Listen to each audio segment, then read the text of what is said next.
episode number 313 of the Wholesome Fertility Podcast. My guest today is Caryn Johnson.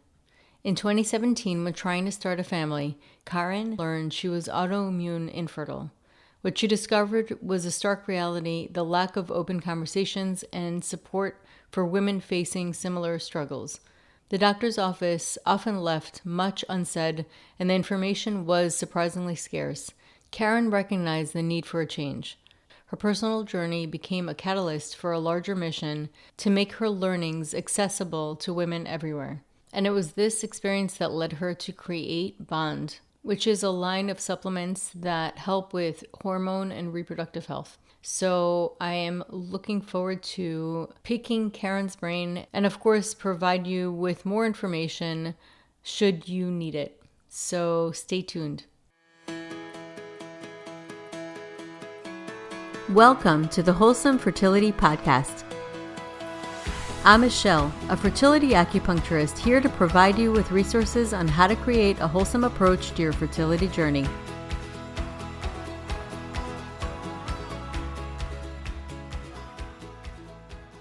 Welcome to the podcast, Caryn. Thank you. Thank you for having me. It's so nice to meet you, and I know that you do a lot of amazing work helping women. I also know that you have your own story that you can share, and I would love to hear your story and really what got you inspired to do the work that you're doing. Yeah, absolutely. So I'm here to share really the start of how I got to where I am today, and that really is rooted in finding out that I couldn't get pregnant. So we can start there and then we can get into all of the details together. But my husband and I met when I was young, early 20s. And by the time we got married many years later, we were ready almost right away to start having a family. There was a piece of me inside that knew that I was going to have some sort of issue. I don't know. You already mentioned that you do visualizations to me before we started. Yeah. So, I just had this feeling whether I manifested it for myself or not. We did the full year of trying to get pregnant to no success, and then went back to our doctor, my typical OBGYN, and started the path of IUIs, did 4 IUIs, had beautiful eggs, each IUI, and reacted to the medicine quite well, but never got a positive from any of those. So we were recommended to move towards IVF. So found a reproductive endocrinologist in Chicago, which is where I was located at the time, and started the path to IVF and went through the process of an egg retrieval. Ended up seeing similar to what we saw in the IUIs, which was that my reproductive system performed quite well. And they were able to retrieve just about 30 eggs from one retrieval, which is quite high, borderline too high, but just shows like the reaction to the medicine, and, the overall viability of my reproductive system. Of that, I had really normal odds and was able to bank, close to 14, I believe, quality grade embryos. So I was really excited to move into implantation because at that point, I just really thought like whatever was unexplained is just kind of over to the side now. And, all these things are just working out in my favor. So this is going to be, it for me, which a lot of women, I feel like, go into IVF feeling like the IVF center is like the place where you get your baby, which isn't always true. So I started doing implantations and I started losing babies. Prior to that point, I had never even tested positive in any sort of like regard for a pregnancy test. And I wasn't one of those that, jumped right off birth control, to move into conception. I hadn't been on birth control for many, many, many, many years, prior to this point. But the implantations started failing, and my doctor said, "Oh, this this embryo was only attached for 2 hours, maybe a couple of hours," is what they said. I just thought, how on earth, why on earth would something attach for just a couple of hours and then that be the situation where it just doesn't work out from there? Like, what is happening? And, I got the immediate response was bad odds. This happens. Miscarriage happens. Just keep going. 1 in 4, 1 in 8, you get all the stats. And there's definitely a piece of that when you're not working with really good quality embryos. But I knew that everything was genetically great. I knew and had no reason to believe that my body wasn't in working order to, produce a pregnancy. So I just started pushing harder and getting a little bit more and more fearful of continuing down the path of losing babies, because it hit me so hard. Even the loss of 2 hours. I mean, I just I've never felt sorrow like that. And I just didn't feel like myself, or really anyone, should have to continue down that path for the sake of odds. So I started doing my own research, and I was at the time experiencing some issues in my digestive system. I also, now looking back, had a definite cortisol issue, which relates into the picture. But I was the CMO at Vital Proteins at the time, which is that blue chip collagen company. And so I had a high stress level, and I knew that something was going on in my digestive system.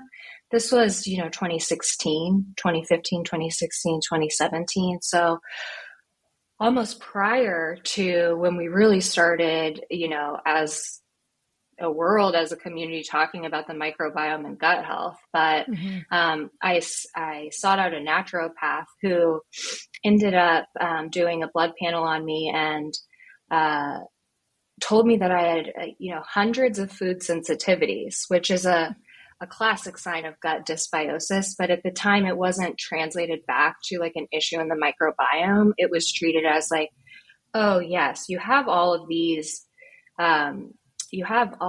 issues with, different foods. Just avoid them, and that will be the solve. Versus, oh, why do you have why do you have 100 things that you can't eat? Watermelon seeds up to, your typical gluten, etc. So I just started doing my own research online, and I found a book called Is My Body Baby Friendly? It's written by Dr. Alan Beer, who is now deceased, but it's over 700 pages of the science of how the immune system works with your reproductive system, your hormones, etc., in order to effectively procreate, or in order for conception and implantation to occur. And that's when I realized there was something greater going on in my body, outside, again, of just my reproductive system, that we just hadn't figured out yet. So I read the book front to back. It's a very science heavy book. So I had to do a lot of thinking about new terms, and, figuring and trying to remember, what I was learning. At the end of the book, there was a recommendation at the time. There are more doctors now, but at the time, for 3 doctors that practice this type of medicine, which is the field of reproductive immunology. And so one of those doctors, Dr. Joanne Kwok Kim of Rosalind Franklin, ended up being in my backyard, essentially 45 minutes away in the Chicago area. So I took that as a sign that I needed to call and get additional help above and beyond my RE, who was doing the IVF.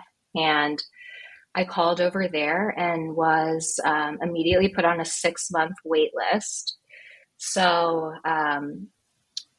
proceeded with the next round of IVF, because I I was already on some hormones, so I was already going through the round.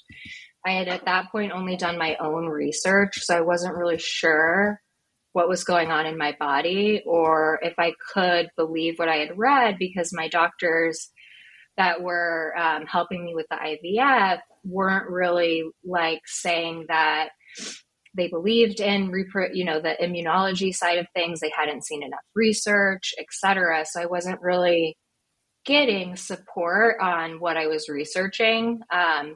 So it was around the holidays, October-ish, when I ended up calling into the clinic, and I ended up getting a call right around Thanksgiving that they had a cancellation and I got moved up on the wait list. So I ended up getting into the reproductive immunology clinic many months before they said I would, 2 weeks before my next IVF transfer. And that was just an awesome Hail Mary. They did a full ultrasound. So tip to toe, thyroid, your whole stomach area, inside and outside. And then they do the craziest blood panel that I've ever done. I don't know like how you can even draw that much blood, but vials and vials of blood to look at immune markers in addition to hormone markers, vitamin markers, and your typical blood panel. And they called me back 48 hours later and said, you need to cancel this implantation. You have the highest level of antibodies that we've ever seen. Oh, Not that wow. we've ever seen, but that we're able to track. So you're past like where the chart goes, essentially. So if you proceed with your implantation, it's almost definitely going to end in a miscarriage because your body is going to fight it off.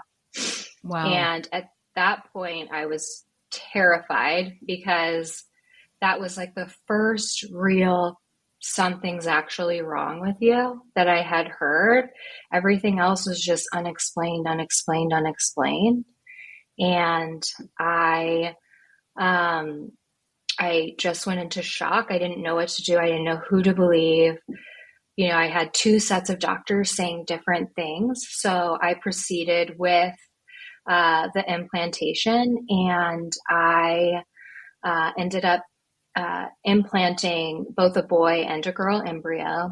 And then I started treatment right away on my immune system through the reproductive immunologist. So what they did was they put me on a series of pretty intense medications to quiet my immune system. And then I did what is called IVIG, which are blood transfusions or infusions that essentially look to wash your blood of the antibodies that are overprotecting the immune system. Mm-hmm. So I went into this protocol and I ended up getting pregnant.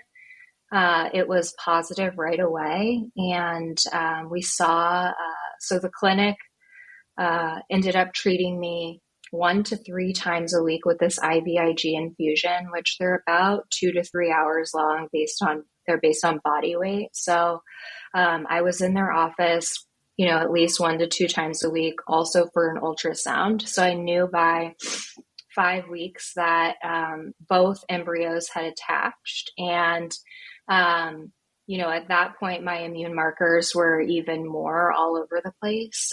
We couldn't get my immune system to a stable level by any means. And I ended up losing the girl embryo at 7 weeks. Her heartbeat slowed, and then ultimately it stopped, which is one of the symptoms or issues when you have an autoimmune issue going into a pregnancy. So, that was so sad and devastating. And she was higher up in the womb than the boy embryo. So at that point, it was pretty much 50-50 odds of if she was going to end up coming out and bringing him with her, Oh or my if gosh. she was, or if she was going to be what's called a vanishing twin, which is when your body reabsorbs the pregnancy for the sake of the other pregnancy, which is really the best case scenario because then you don't lose the other baby. So I was put on bed rest. This was the start of my bed rest between 6 and 7 weeks, which continued until I gave birth, basically. I was able to go to work, but that was pretty much it. And I lived in fear that we were going to lose the little boy, but I ended up reabsorbing the girl embryo, so she never came out.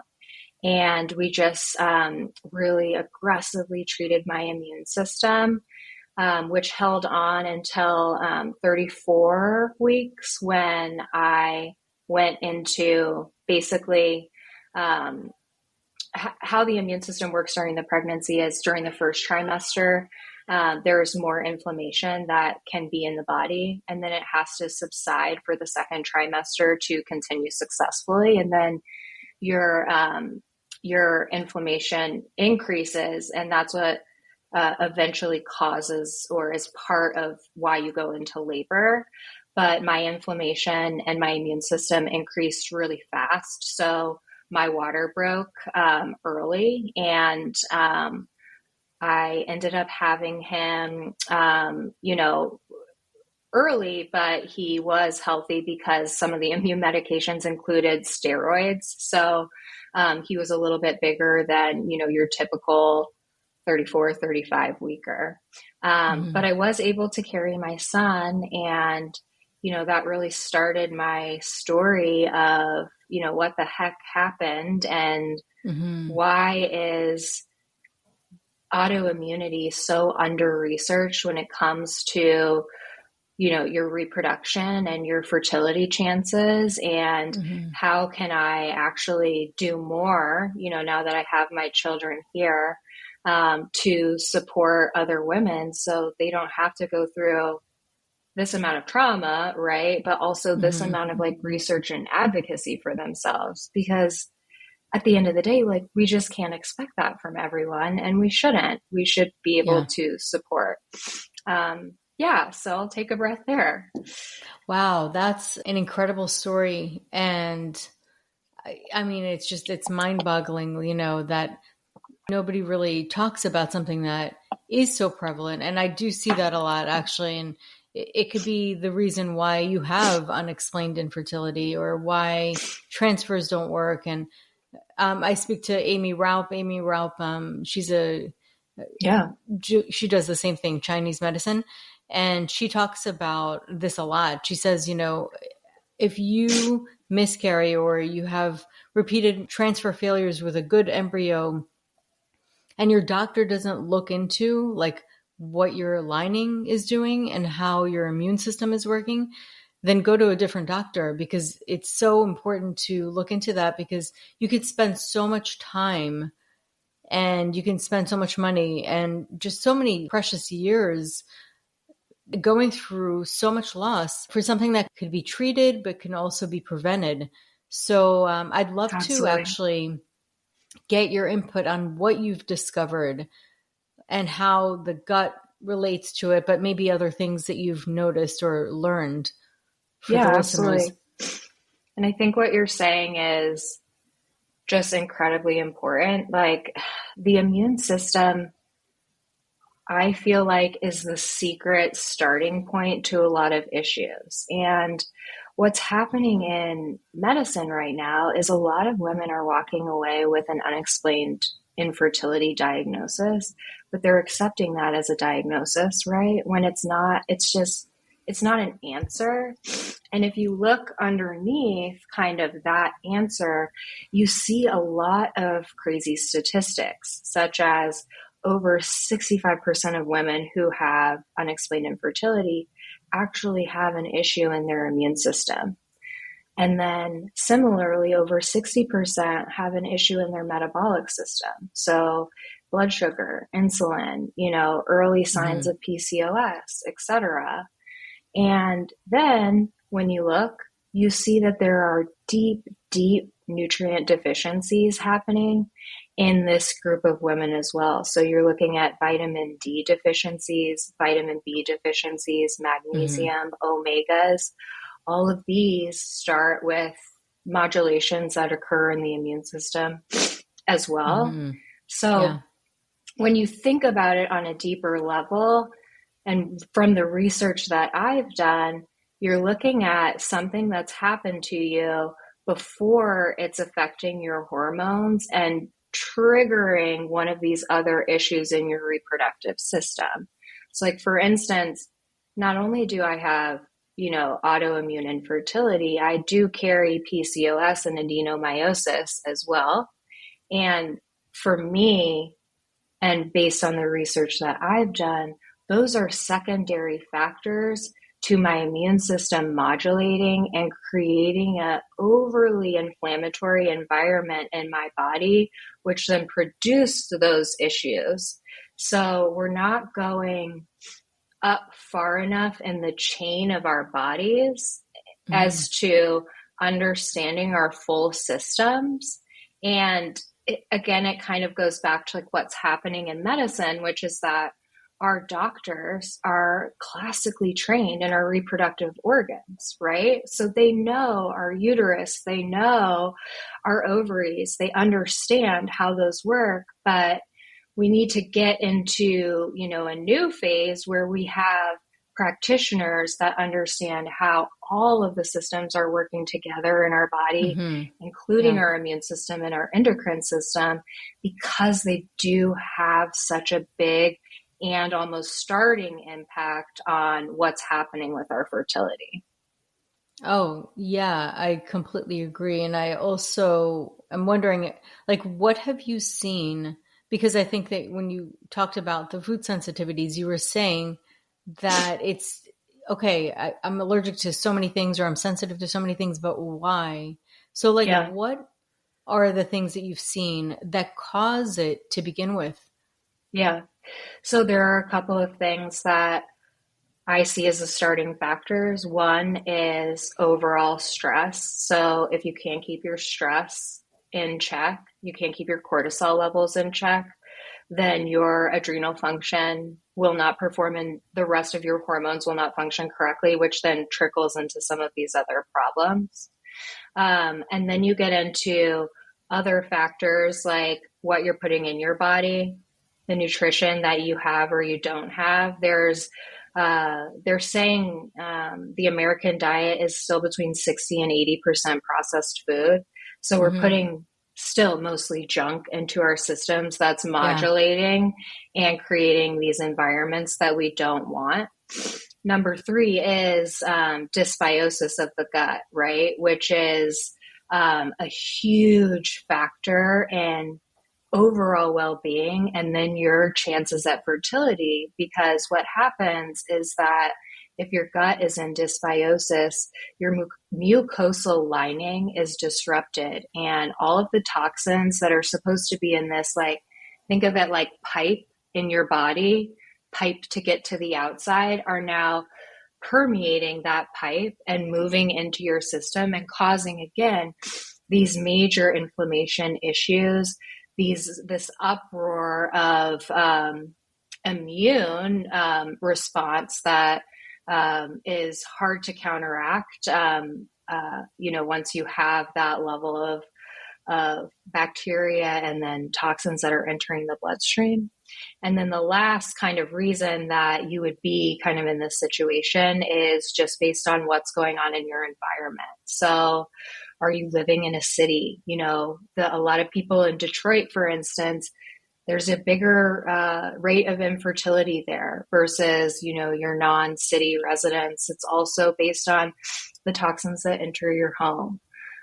So are you getting rid of your plastics? Are you looking at the cleaning supplies you're using, the makeup you're putting on your face? It seems simple, but Hmm. this toxic overload, again, creates this inflammatory response, which modulates your immune system.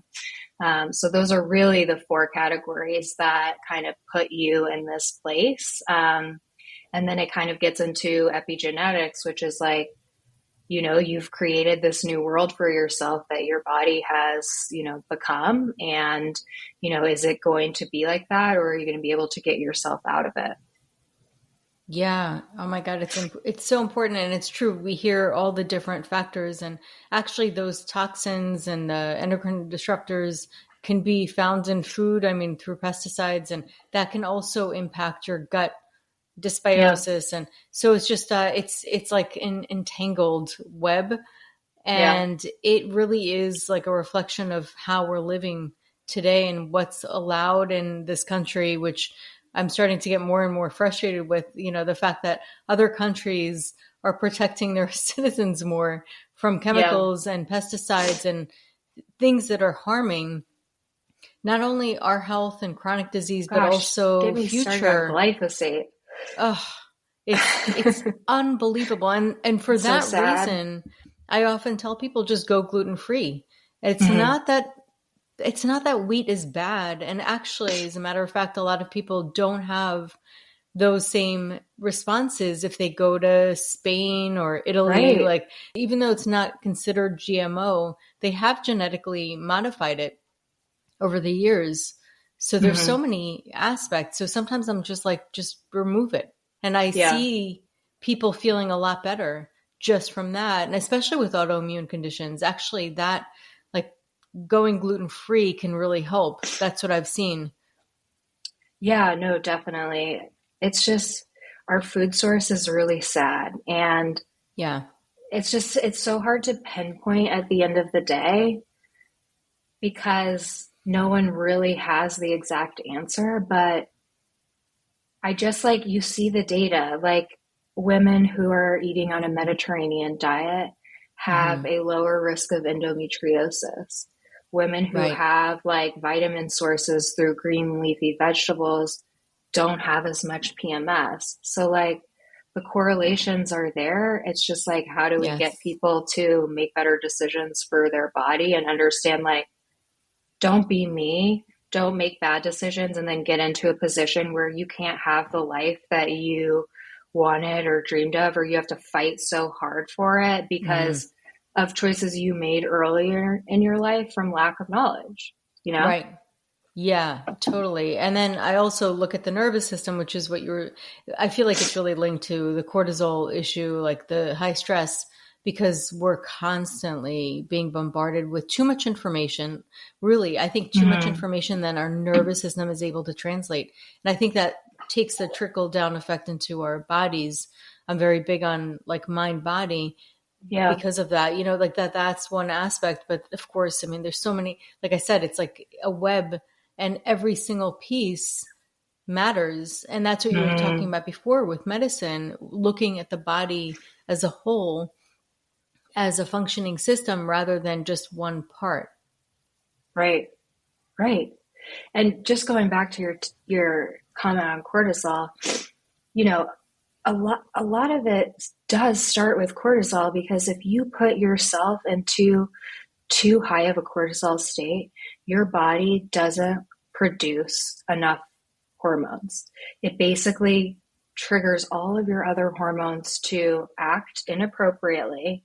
It Hmm. goes into your progesterone receptor, Hmm. pretends it's progesterone, Yeah. and then it goes on your thyroid and says, slow down, slow down. Your body doesn't have Hmm. enough energy for this, and your thyroid slows.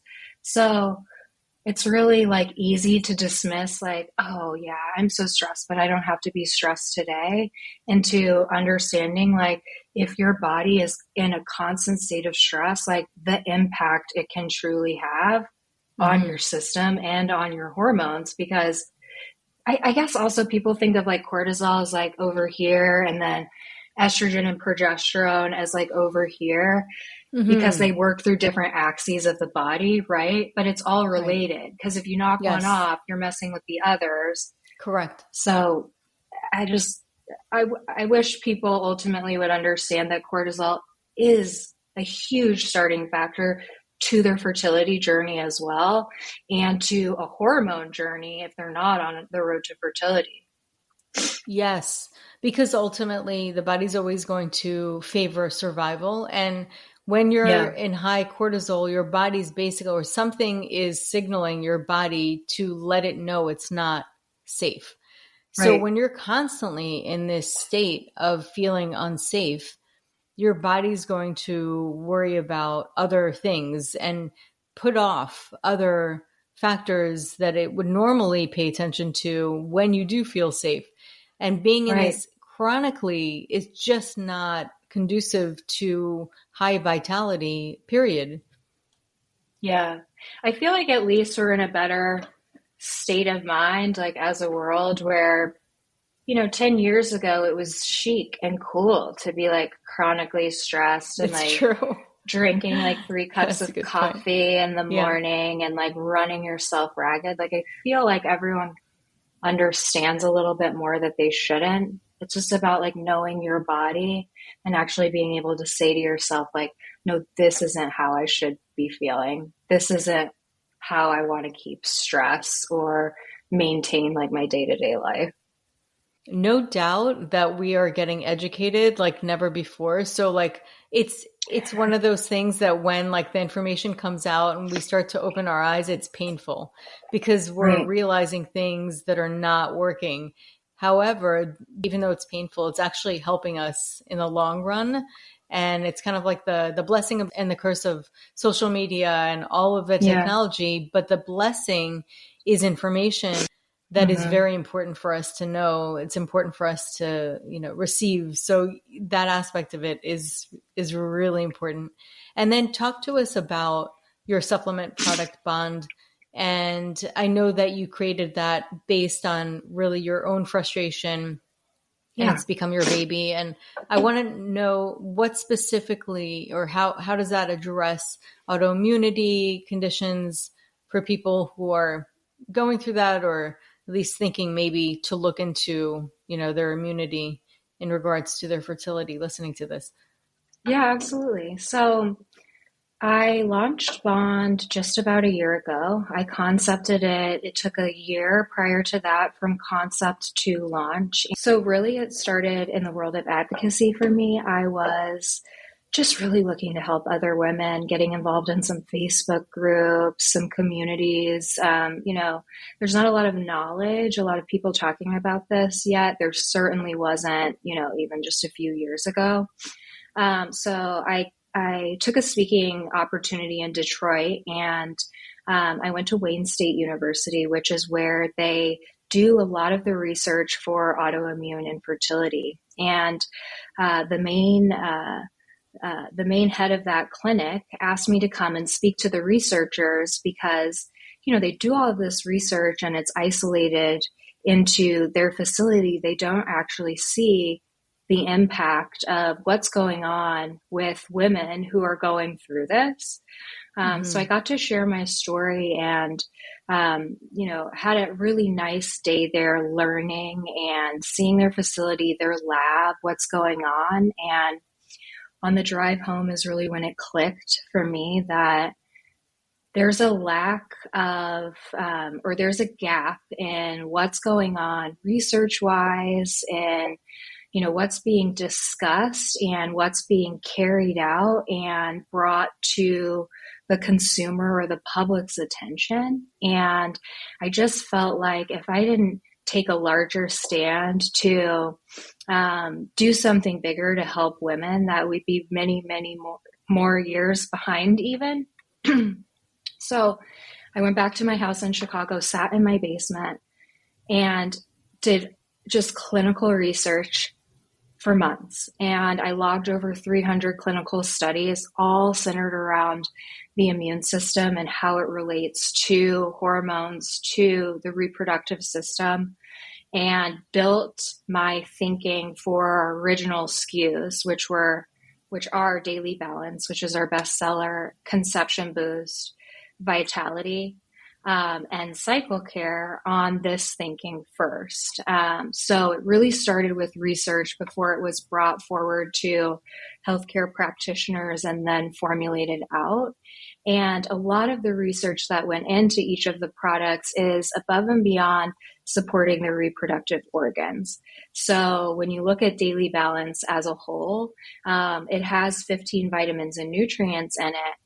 And a lot of those vitamins and nutrients were chosen to not only support hormone balance, but to take that up a level and to support the immune system as it relates to being a predecessor to hormone balance. So, Mm-hmm. adding a vitamin D, which is a huge hormone regulator, putting fiber 5 grams of it into a supplement so that women are potentially protecting their gut lining better and producing those short chain fatty acids that are going to protect their gut in a way that just probiotics don't. Adding in a probiotic blend that we studied as being healthy strains, or not healthy strains, but strains from healthy, fertile women. So really focusing on these immune factors and how they pull into the world of fertility. But to the public now, almost simplifying that message and making it more of like the underlying theme, because we're still not necessarily totally there. So the ingredients exist in these formulas with so much thinking and thought as it relates to the full body. And then the formulas come out and they're focused on hormone balance, right? As well as we have a conception product. And then we have our cycle care product, which is focused on PMS support, so PMS symptom alleviation, and then hormone detoxification. So they all have an immune angle, but also address a hormonal need on top of that. Awesome. And do you have information on your site just to support for people wanting to learn more? Yeah, absolutely. So we're starting to add more and more to our site. I wrote a white paper on how the microbiome affects fertility that you can download off of our website as well to get more information. And we share a lot on social too with, article connections there. So that's another great way to keep up with kind of like up and coming research that we're seeing. But yeah, I would say too, just going back to one other thing you mentioned earlier on the doctor front, the best thing to do as a consumer, like when you're hitting these issues, is to bring the articles in and show them to your doctor and choose advocacy for yourself, because I found that the response from them is far greater when you have data in your hands as to why you want to add a supplement, think about a different form of medication, think about a different program that might make sense for your system. So I would say, that is as important as ever. And, what we try to do more and more is link that PIMD article, like when we post something, so that you can find the actual source and see for yourself, read the information and, make smart decisions. But I love that. That's great. I'm all about empowerment. I think that we need a lot of that now. So this is great information. I really appreciate you sharing your story for people listening. And for people who want to find you and learn more, how can they find you? Sure. So our website is bond.life. Our Instagram is _bondlife. And we're, a newer company. I'm still really involved on our social. So we love to take DMs and interact with people one-on-one that way. If you have any questions or want to get into, what you might be experiencing and what our different products are, like, we're happy to get into it with you. And I will say, for anyone that wants to shop on Bond, you can shop at a discount. As a special thanks for listening to us here, you can head over to the link. We'll link it here with this podcast episode and use the code TheWholesome to get 20% off your order on our website. Absolutely love to support you. And again, really the place to start with us is our Daily Balance product. It has the baseline of nutritionals you need to support your nutrient stores, your hormonal balance, and of course, your immune system. So that is our purple bag on the website there. But Michelle, thank you so much for having me. I really appreciate this opportunity. Yeah, it was great having you on and having this conversation, which I feel like is so important because it is kind of like the big question mark that a lot of people are facing when they're trying to conceive. So thank you so much for coming on. You're welcome. So that concludes today's episode. You can find all of the links mentioned on the episode notes. If you're enjoying these episodes, please take a moment to share and leave a review. Reviews mean everything to podcasters, and I really enjoy hearing from my listeners. You can also find me on my website at www.thewholesomelotus.com or email me at info@thewholesomelotus.com. I love hearing from my listeners. If you're interested and want updates as well as a free ebook on my top 10 fertility boosting habits, you can visit my fertility page on www.thewholesomelotus.com. I thank you so much for listening in and hope that you have a beautiful day.